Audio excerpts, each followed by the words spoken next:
Olá, queridos! Hoje nós vamos começar o nosso ciclo de redações, de aulas de redação. E nós vamos abordar alguns temas, vamos abordar alguns assuntos que são relevantes para o estudo de escrita de texto e textualidade. E hoje nós vamos falar, esta videoaula especificamente concerne a funções da linguagem. Essa aula vai estar dividida em 2 vídeos e nós vamos falar sobre as 3 primeiras funções da linguagem.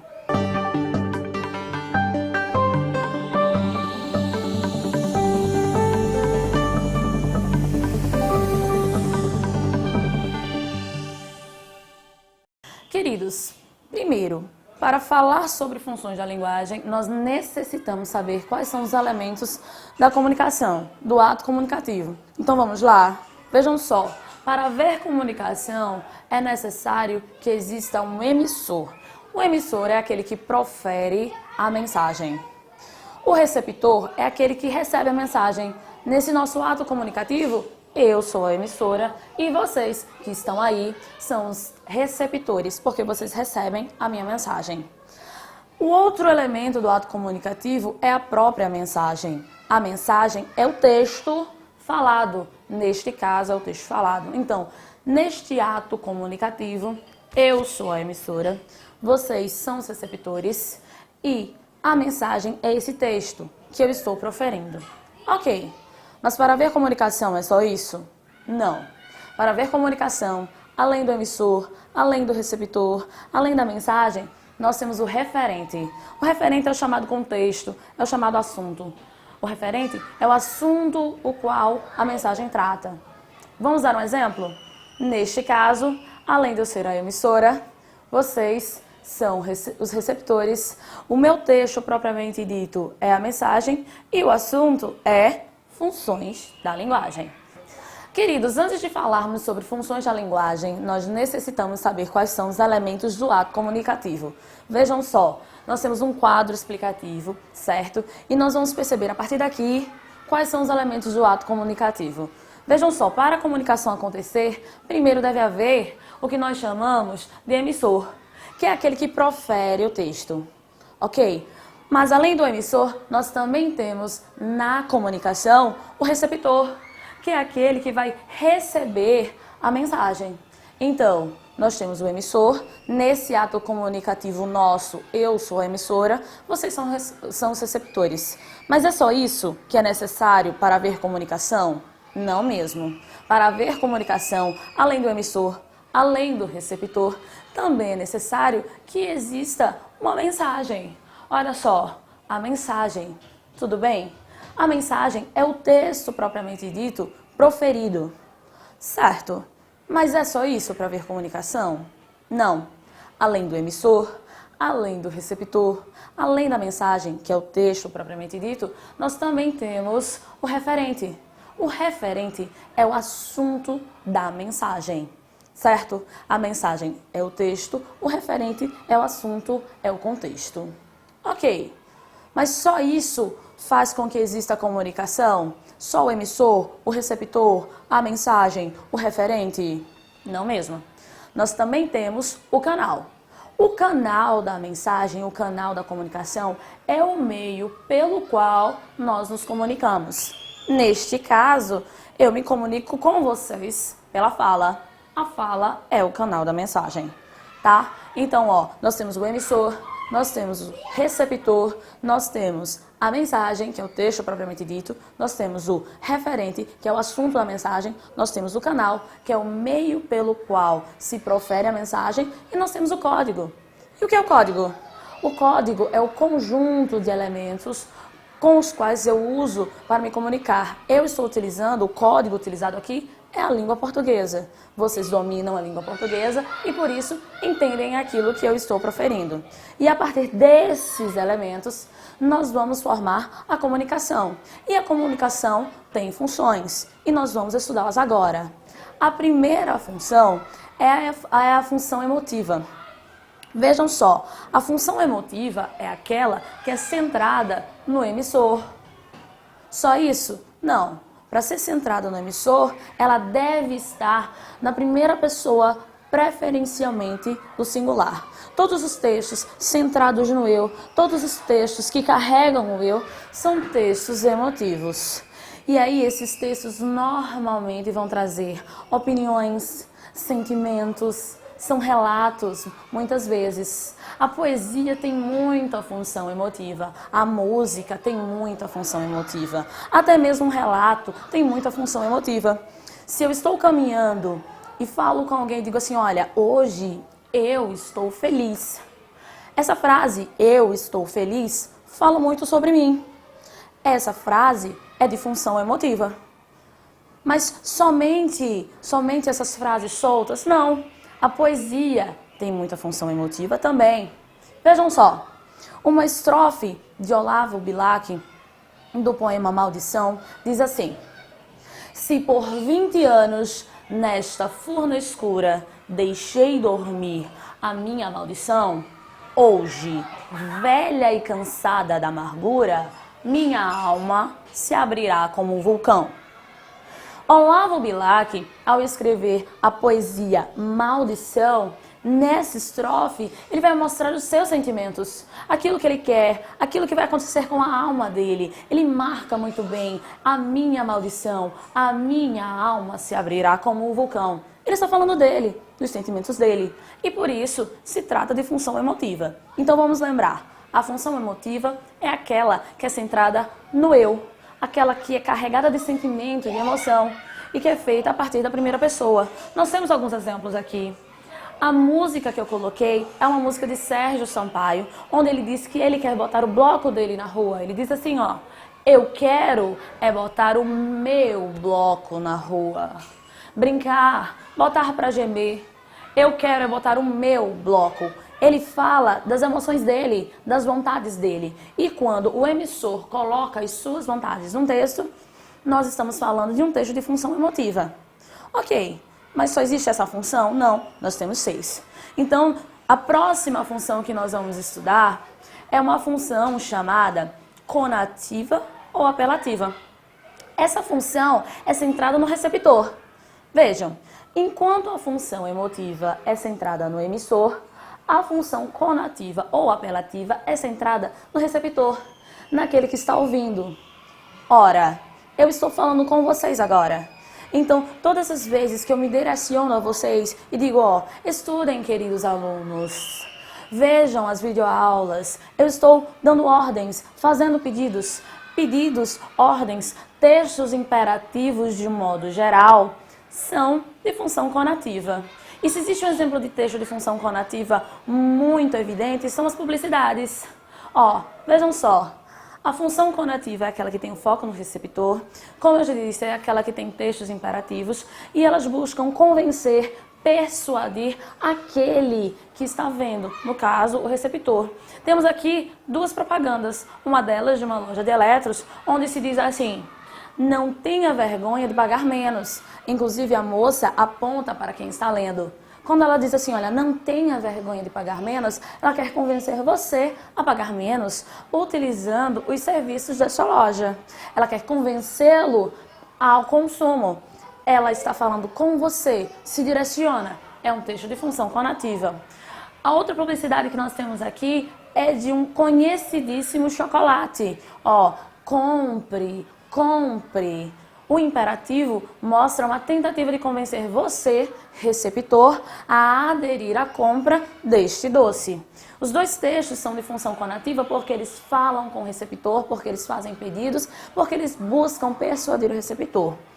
Ok, mas só temos essas 2 funções? Não. Na verdade, nós temos 6 funções da linguagem. A primeira, a emotiva, a segunda, a conativa, e a próxima que nós vamos estudar é a função poética da linguagem. Função poética olha só, como já vimos, a função emotiva centrada no eu, no emissor, a função conativa é centrada no receptor, aquele que recebe a mensagem, a função poética é aquela que é centrada na mensagem em si. Mas como saberei que um texto é de função poética? Vejam só, para sabermos se um texto é de função poética, nós devemos observar os recursos estilísticos que o compõem. Se o texto é feito com um determinado tratamento estético, se existe um cuidado por parte do autor em escrever aquele texto, se existe um tratamento estilístico, artístico, se existe um extrato sonoro, se existe uma imagem, isso quer dizer que o texto é de função poética. Mas, Daniele, os textos podem ter mais de uma função? Podem sim. Normalmente os textos de função poética são aqueles que têm a função poética, a estilística, mas também tem uma função emotiva. Vejam só, as músicas. As músicas são textos poéticos, são textos de função poética porque eles têm uma construção poética, eles têm rima, eles têm ritmo, mas muitas músicas, inclusive músicas românticas, vão tratar dos sentimentos do compositor ou do eu lírico. Essas músicas que tratam de sentimentos do eu lírico e que também trazem um tratamento estético têm duas funções. Tem a função poética e tem a função emotiva. Ok? Então vamos lembrar, os textos podem ter mais de uma função. Normalmente os textos de função poética, esses textos que têm um tratamento estético, normalmente eles têm mais de uma função. A função poética na sua construção e normalmente a função emotiva. É lógico, existem exceções. Na função emotiva, a função emotiva é aquela que tem um foco na mensagem, na construção da mensagem, e eu trouxe alguns textos para vocês, inclusive um deles já foi, vamos dizer assim, estudado, já foi abordado no Enem. Nós temos 3 poesias, tá? Eu sei que vocês podem olhar visualmente essas poesias, esses textos e achar que não são poesia, mas eles são sim, eles têm um tratamento estético, e uma dessas poesias já foi abordada no Enem, que é o caso do Epitalámio. Vejam só, essas poesias, a poesia de cima e o epitalámio, são poesias chamadas concretas. O concretismo é uma corrente da literatura, não somente da literatura, mas também da arte, é uma corrente da arte artística que vem desde a década de 50 no Brasil, e dentro da literatura essa corrente visa brincar com o texto, fazer do texto uma obra de arte. E assim sendo, os poetas concretos, eles vão valorizar muito a função poética. Eles vão cuidar muito da estética do texto. O primeiro texto que eu mostro a vocês, ele é bem assim. O infinito dos seus olhos me faz encontrar, o infinito dos seus olhos me faz encontrar o infinito dos seus olhos. A poesia é feita no formato do infinito, porque ela mesma é infinita. O poeta, o criador dessa mensagem, ele teve todo um cuidado estético de fazer um texto que abria as compreensões de verso, de rima, de ritmo. Ele quebra com essas compreensões e faz uma obra de arte no seu texto. Tem função poética, porque nós percebemos que o autor teve o cuidado estético. Então vamos lembrar, para ser função poética tem que ser artístico. Para um texto ter função poética, tem que ser artístico, deve haver um cuidado estilístico, de rima, de ritmo, de construção. O Epitalámio é uma poesia que já caiu na prova do Enem. E essa poesia, também do ramo concreto, mostra como as letras podem trazer uma outra significação quando estão em outro contexto. Se vocês olharem e analisarem, vocês vão perceber que existe epitalámio, e epitalámio significa cama nupcial em latim, tá? É o lugar onde os noivos deitam. E existe a formação de um S, de um H e de um E. Bem, SHE no inglês forma o pronome she, ela, como se sabe a partir da legenda. Se desconsiderarmos o S e vermos só o H e o E, formamos o pronome he, ele em inglês. O S, se nós isolarmos, nós vamos perceber que ele se parece com o I do inglês. Então, formando essas 3 letras, nós podemos pensar em ela, she e he, ele. Então, a poesia traz ela e ele. Mas esse ela e ele são quaisquer pessoas? Não. Nós podemos perceber também do outro lado da poesia que nós temos uma outra legenda. O S significa serpens, serpente. O H significa homo, homem. E o E significa Eva. Ou seja, essa poesia faz uma analogia a Adão e Eva envolvidos em uma serpente. O artista, o poeta, ele teve toda uma criatividade para fazer a sua obra de arte, para fazer a sua poesia. Ele valorizou muito mais a estética do texto do que propriamente o conteúdo. Essa poesia é uma poesia de função poética, porque ele priorizou a estética e não necessariamente o conteúdo. Bem, mas esse terceiro trecho é um trecho clássico de uma poesia de Cruz e Souza, principal poeta do simbolismo. Essa estrofe é assim: vozes veladas, veludosas vozes, volúpias dos violões, vozes veladas. Todos os versos são formados por palavras que começam com V. O poeta teve um trabalho de fazer uma série de aliterações, que é a repetição do som consonantal, uma série de aliterações na sua poesia.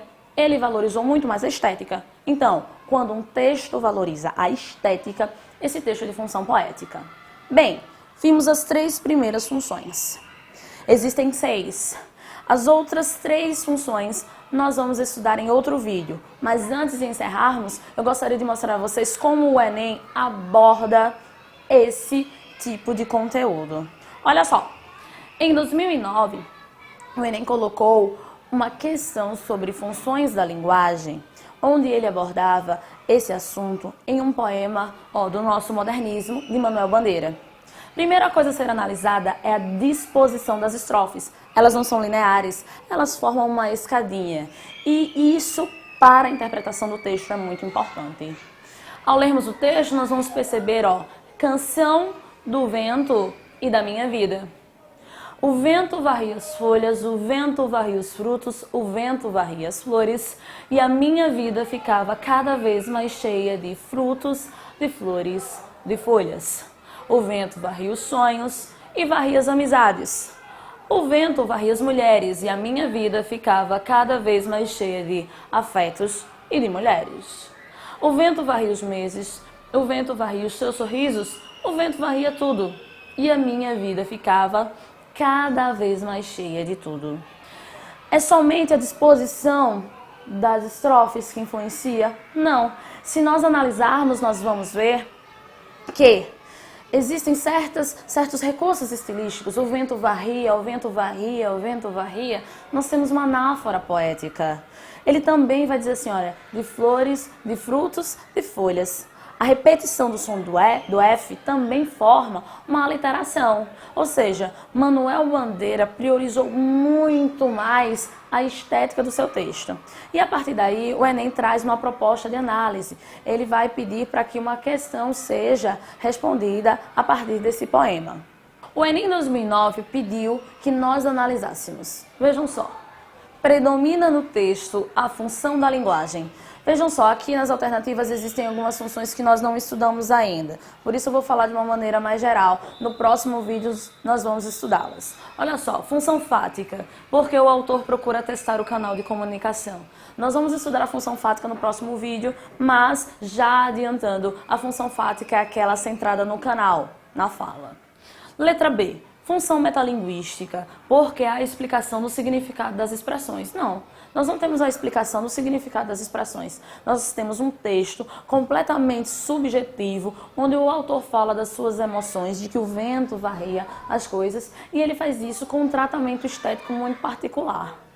Vejam só, função conativa, uma vez que o leitor é provocado a participar da ação. Não, em momento algum Manuel Bandeira convida o leitor a participar da ação. Ele descreve a ação e a ação é o vento varrendo as emoções da sua vida. Referencial, já que são apresentadas informações sobre acontecimentos e fatos reais. Vejam só, fatos reais, o vento varrendo as coisas, é um texto muito subjetivo. Letra E, função poética, pois chama-se a atenção para a elaboração especial e artística da estrutura do texto. Nós temos função poética. As estrofes, elas são dispostas de uma maneira muito particular. Ele utiliza diversos recursos de linguagem, como algumas figuras, como a anáfora, como a literação. Ele fala de uma maneira conotativa, ou seja, figurada. O vento está varrendo as coisas na sua vida. Ele não trata de fatos reais, ele não convida o leitor a fazer nada. Ele faz uma obra de arte, ele descreve algo que acontece na sua vida de uma maneira poética, artística. E quando se prioriza a estética do texto, nós temos função poética. Queridos, essa aula e a próxima, a continuação do nosso assunto, vocês vão encontrar no site do colégio www.colégiointerativo.com.br.